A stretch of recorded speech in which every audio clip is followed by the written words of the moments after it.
शांति।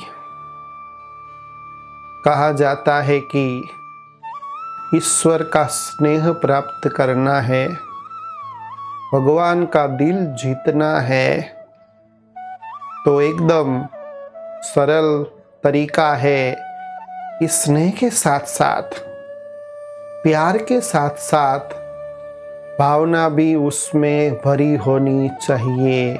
जब प्यार, जब स्नेह भावना युक्त होता है, तब ईश्वर का स्नेह भी उनके दिल में भी आप जगह बना सकते हैं। तो इसी बात को लेकर के आज हम सुनेंगे उद्धव की कहानी। तो पहले उद्धव का परिचय जान लेते हैं। तो उद्धव श्री कृष्ण जी का आत्मीय था, समीप मित्र एवं मंत्री भी था। इसके अलावा वो बृहस्पति देव का प्रसिद्ध विद्यार्थी और महान प्रभावशाली व्यक्ति भी था। तो श्री कृष्ण जी खेलते खेलते और फिर बड़े हो जाते हैं, तो वृंदावन को छोड़ करके जब मथुरा जाते हैं, तो वहाँ मथुरा के अंदर उनको राजकुमार घोषित किया जाता है। और ऐसे भी वो मथुरा के गद्दी के उत्तराधिकारी थे। तो जब वो मथुरा की गद्दी संभाल लेते हैं, राजकुमार बन जाते हैं, उत्तराधिकारी बन जाते हैं, तब वो इतने व्यस्त हो जाते हैं कार्य व्यवहार के अंदर कि एक बार वो मथुरा आए तो फिर बाद में वो अपने बाल्यकाल के जो गांव थे, वृंदावन था, गोकुल था, जहां अपने पालक जो माता पिता थे, जो गोपियाँ थी, जो उनके मित्र थे, सखा थे, उनको वो मिलने के लिए बाद में नहीं जा पाए। लेकिन उनकी जो भावनाएं थी सबकी, वो भाव श्री कृष्ण अवश्य ही महसूस कर रहे थे। और श्री कृष्ण की जो प्यार था, जो स्नेह था, उनका जो भाव था, उसकी तरंगे भी जो गोकुलवासी थे, जो वृंदावनवासी थे, जो गोपियाँ थी, वो भी अच्छी तरह महसूस कर रहे होते हैं। इसलिए एक बार श्री कृष्ण जी अपने आत्मीय उद्धव भाई को बुलाते हैं और कहते हैं कि आप वृंदावन में जाओ और वहाँ जाकर के सभी वृंदावन वासियों को, मेरे मित्रों को, गोपियों को आप समझाओ कि अभी मेरी राह देखना छोड़ दे, अभी वापिस आना संभव नहीं है। तो उस समय सबसे बड़ा ज्ञानी उद्धव था। उनको अपनी बुद्धि कुशलता के ऊपर घमंड था, लेकिन वो हमेशा श्री कृष्ण के साकार रूप को नहीं देखते थे, बल्कि उनको ज्योति के रूप में निहारते थे। तो उनका वो भौतिक स्वरूप न देखते हुए वो ज्योति स्वरूप ही देखते थे। उन्होंने श्री कृष्ण जी को अच्छी तरह पहचान लिया था। फिर भी गोपियों के प्रति, वृंदावन वासियों के प्रति, उनके मित्रों के प्रति उनको सोच चलती है कि ये जो गोपियाँ है वो श्री कृष्ण के साथ क्यों जुड़ी हुई है। ये सोच उनके अंदर चलती है। तो जब ये सोच चलती है तो उनको लगता है कि जरूर श्री कृष्ण जी की जो माया है, वो जो माया रूपी जो प्यार है, वो पाना चाहते हैं। इसलिए मोह हो गया है, इसलिए वो काफ़ी दर्द का अनुभव कर रही है, तकलीफ़ें उनको अपने स्वयं को पहुंचा रही है। इतना श्री कृष्ण के प्रति उनको मोह हो गया है। तो मन ही मन उद्धव सोचता है, संकल्प करता है कि मैं वृंदावन में जाकर के ये जो मोह श्री कृष्ण के प्रति उनको ज़्यादा हो गया है वो छोड़ दे, तो ये समझाने के लिए मैं वृंदावन अवश्य जाऊंगा। तो यही विचार लेकर के उद्धव जब वृंदावन में पहुंचता है, सभी वृंदावन वासियों को समझाने के लिए, गोपियों को समझाने के लिए, तब गोपियाँ जरा भी उनकी सुनती नहीं है। वृंदावन के कोई भी लोग उनका सुनना नहीं चाहते हैं। वो श्री कृष्ण की इंतजार ही कर रहे होते हैं। लगता है कि एक बार श्री कृष्ण आएंगे। उल्टा ही सब गोपियाँ, उनके मित्र वृंदावनवासी उद्धव को कहते हैं कि तुम तो श्रेष्ठ ज्ञानी हो, लेकिन भगवान का प्यार क्या होता है उसकी अनुभूति, उसकी महसूसता आपने नहीं की है, तो आपका ज्ञान अधूरा है। और फिर ये भी कहते हैं कि तुम क्या भगवान के प्यार को जानो, क्योंकि तुमने महसूस नहीं किया है। और भगवान के प्यार के अंदर हम सभी अभी इंतजार कर रहे हैं, दुख दर्द महसूस कर रहे हैं। तो ये जो दुख दर्द महसूस कर रहे उसकी क्या अनुभूति है तुझे पता नहीं है। सब उल्टा ही उद्धव को समझाने लगते हैं। और वास्तव में उद्धव की स्थिति भी ऐसी ही होती है। वो ज्ञानी था, लेकिन उनके अंदर ज्ञान का घमंड था, अहंकार था। वो ईश्वर के, श्री कृष्ण जी के वो समीप रहते थे, तो ईश्वर के प्रति जो प्रेम था उसका उसको अनुभव नहीं था।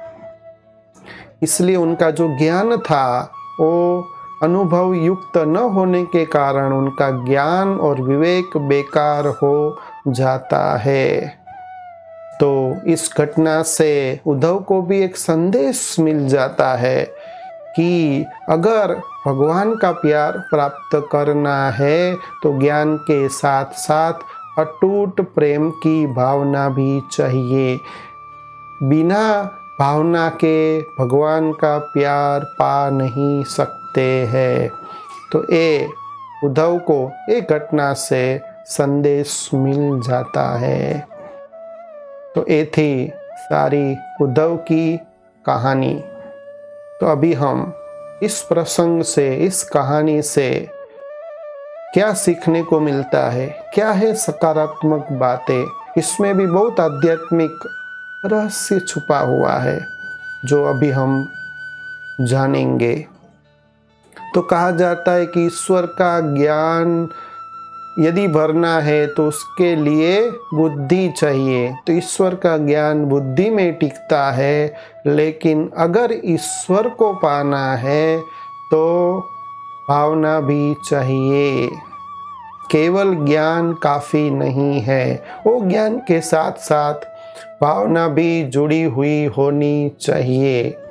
अगर सिर्फ ज्ञान ही है तो भावना के बिना जो ज्ञान है वो अधूरा है।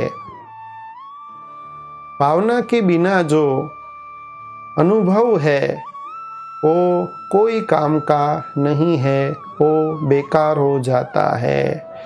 इसलिए ज्ञान और भावना दोनों का संतुलन चाहिए।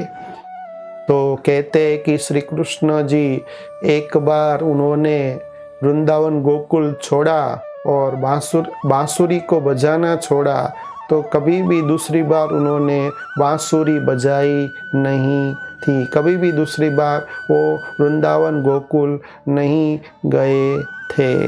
लेकिन वो अपने मन से, जो गोकुलवासी थे, जो वृंदावनवासी थे, जो गोपियाँ थी, उनके मित्र थे, सखा थे, मन से उनके साथ सदा रहते थे, जुड़े हुए थे। जिसके कारण ये जो गोपियाँ थी वो अपना जीवन अपने पति के साथ, बच्चों के साथ, घर गृहस्थ में गुजार रही थी, लेकिन मन से वो हमेशा श्री कृष्ण के साथ ही रहती थी। नींद के समय भी श्री कृष्ण के ख्याल उनको चलते थे। तो यही है सच्चे स्नेह की पहचान। तो ज्ञान यदि केवल होगा, दूसरों को केवल ज्ञान देंगे तो घमंड का रूप ले लेता है, अहंकार का रूप ले लेता है। और हमेशा ये भी एक समझने की बात है, हम बहुत ज्ञानी समझते हैं, दूसरों को कम ज्ञानी समझते हैं, दूसरों को बेसमझ समझते हैं, और स्वयं को जब समझदार समझते हैं तभी हम भगवान का स्नेह प्राप्त नहीं कर पाते और ईश्वर से, भगवान से, परमात्मा से दूर हो जाते हैं। क्योंकि स्वयं को ज्ञानी समझना, स्वयं को ही समझदार समझना, ये एक अहंकार है। अहंकार होता है वहाँ ईश्वर नहीं होता, क्योंकि अहंकार एक विकार है, एक भूत है। जहाँ भूत है वहाँ भगवान कभी हो नहीं सकता। तो उद्धव का भी यही हाल था, यही स्थिति थी। उनके अंदर ज्ञान था, बुद्धि थी, विवेक था, परंतु वो सब होते हुए भी अहंकार था, घमंड था, जिसके कारण वो शुद्ध भक्ति का जो निस्वार्थ जो स्नेह था, जो श्री कृष्ण के प्रति जो प्रेम था, वो प्राप्त नहीं कर सका। वो सच्ची भक्ति को उन्होंने खो दिया। तो खास इस उद्धव की कहानी से, प्रसंग से हमको ये बात सीखनी है कि ये जो परमपिता परमात्मा है, ये जो भगवान है, ईश्वर है, उसका जो पूर्ण जो ज्ञान है, वो ज्ञान तो बुद्धि में रखना है। साथ साथ जैसे गोपियाँ, भावना युक्त उनका जीवन था।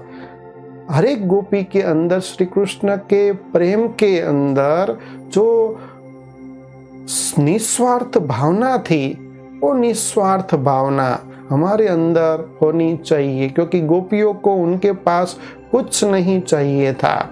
ऐसे हम जब भगवान का दिल जीतना चाहते हैं, प्यार प्राप्त करना चाहते हैं, तो गोपियों की तरह हमको भी भावना युक्त बनना पड़ेगा। और हमारे अंदर क्या चल रहा है, हमको क्या चाहिए, हमारी कामनाएं क्या है, इच्छाएं क्या है, सब कुछ परमात्मा भगवान जानते हैं। उसको कहने की जरूरत नहीं है। जैसे सुदामा के अंदर भी दिखाते हैं कि सुदामा को जब वो लौटते थे श्री कृष्ण को मिलने के बाद, जब रास्ते में उनको भी थोड़ा लगता था कि मैंने श्री कृष्ण जी के पास कुछ नहीं मांगा, है ना, और उन्होंने मुझे कुछ नहीं दिया। लेकिन जब वो अपने गांव पहुंचते हैं तो देखते हैं कि सारा गांव ही वैकुंठ जैसा बन गया होता है, उनका घर भी बहुत बड़ा महल बन गया होता है। तब उनको पता पड़ता है कि भगवान के पास, है ना, कुछ मांगने की जरूरत नहीं होती है। उनको महसूस होता है, ऐसा उनके प्रसंग में दिखाते हैं। तो जैसे श्री कृष्ण उनके मन के भाव को सारा समझ ही लेते हैं और उनको तुरंत ही रिटर्न देते हैं, तो ऐसे हमारे अंदर क्या इच्छा है, क्या हमारी मनोकामना है, सब पूर्ति भगवान करता है। लेकिन स्वार्थ के भावना से हम स्नेह रखेंगे और भगवान के प्रति भाव रखेंगे तो हमको जो प्राप्ति होनी चाहिए, जो अतीन्द्रिय सुख की भगवान के साथ अनुभूति होनी चाहिए, महसूसता होनी चाहिए, वो नहीं होंगी। तो परमात्मा का अतीन्द्रिय सुख पाना है, परमात्मा की शक्ति पानी है, परमात्मा को अपना बनाना है, तो सच्चा दिल रखना पड़ेगा। तो सच्चे दिल के द्वारा और शुद्ध मोह के द्वारा आप परमात्मा को पा सकते हैं। यदि आपने देहधारियों के साथ, इवन अपने देह के साथ भी मोह रखा तो ये आपको कष्ट पहुंचाएगा, दुख पहुंचाएगा। इसलिए अपने देह के ऊपर और जो भी संबंधी है सबके बीच में रहना है। जैसे गोपियाँ सबके बीच में थी, सबको संभालती थी, लेकिन श्री कृष्ण के प्रति उनका मन हमेशा उनके ही ख्यालात तो चलाती थी, उनको ही देखती थी। तो वैसे हमारी स्थिति भी ऐसी होनी चाहिए। तो परमात्मा के प्रति हमारा शुद्ध मोह होगा तो सबके बीच में रहते हुए भी, सरकमस्टांस आते हुए भी, सब ऐसी परिस्थिति भी आते हुए भी हम दुख का अनुभव नहीं करेंगे। दुख आता है फिर भी वो दुख हमको सुख का अनुभव कराएगा, क्योंकि उस समय हमारे मन के अंदर परमात्मा की स्मृति होती है। तो परमात्मा भी हमारा बहुत ध्यान रखता है, हर पल हमको वो सुखी बनाना चाहता है। तो जहाँ परमात्मा की निस्वार्थ याद होती है, स्नेह होता है, वहाँ परमात्मा अपने सारे ही खजाने लुटा देते हैं। तो ये थी आज के कहानी के अंदर सीखने जैसी बातें। अच्छा, ओम शांति।